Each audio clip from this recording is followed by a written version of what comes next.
Shalom Jemaat Petani Elevator yang dikasih Tuhan Yesus.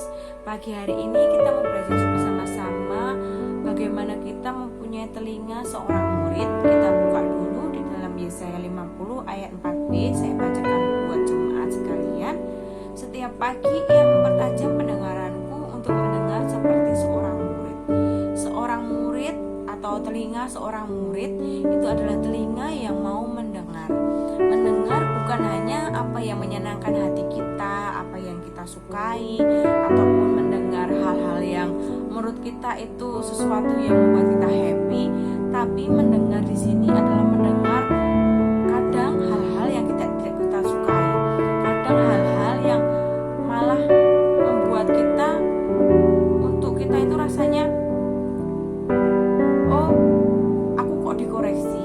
Nah, telinga seorang murid itu telinga yang mau mendengar hal-hal yang dari Tuhan, mendengar apa yang Tuhan katakan, supaya hidup kita semakin hari semakin serupa dengan guru kita, yaitu Tuhan Yesus Kristus sebagai teladan hidup kita. Telinga seorang murid adalah telinga yang mau mendengar dan telinga yang mau dikoreksi, ditegur, ataupun bahkan dilihat keburukan atau kesalahan hidup kita. Nah, kadang Tuhan itu ngomong banyak hal, tidak harus secara langsung Tuhan ngomong, telinga kita mendengar suara Tuhan seperti pendoa-pendoa gitu ya.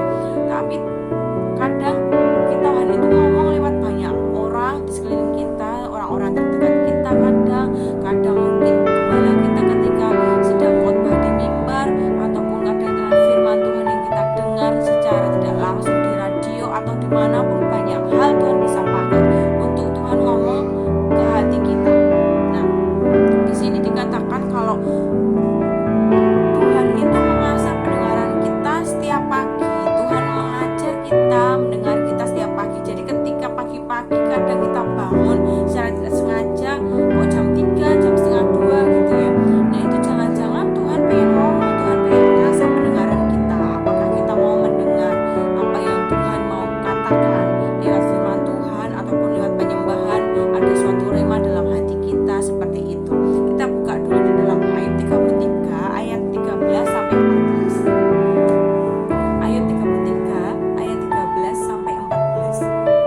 Mengapa engkau berbantah dengan dia bahwa dia tidak menjawab segala perkataanmu? Karena Allah berfirman dengan satu dua cara, tetapi orang tidak memperhatikannya. Nah, di sini katakan Tuhan ngomong tidak hanya dengan satu dua cara saja, tapi Tuhan ngomong dengan banyak cara. Tuhan bisa berbicara dengan kita sebagai muridnya Tuhan Yesus. Kita mau belajar bersama-sama bagaimana kita mempunyai telinga seorang murid, telinga yang mau mendengar. Tadi yang saya katakan, telinga yang mau dididik, yang dikoreksi. Sering ada ilustrasi ya, ketika kita mungkin punya borok ataupun luka di punggung kita kadang, atau ada kotoran di baju kita, terkadang kita nggak bisa melihatnya, perlu orang lain untuk melihatnya itu. Nah, seperti itu juga kita menjadi seorang muridnya Tuhan Yesus. Terkadang kita tidak tahu apa yang menjadi kesalahan kita. Menurut kita itu benar saja, hidup-hidupku lurus-lurus aja, aku ke gereja setiap minggu, ataupun aku selalu baca firman di rumah walaupun aku tidak ke gereja, atau banyak hal yang menurut kita itu kita bagus atau baik di depan Tuhan. Tapi ternyata banyak hal di luar apa yang kita menurut kita baik itu, terkadang kita punya kesalahan. Jadi lebih baik itu kadang itu kita memang berdua, misal sama suami istri ataupun sama teman sahabat kita di gereja atau di tempat kerja atau dimanapun kita berada.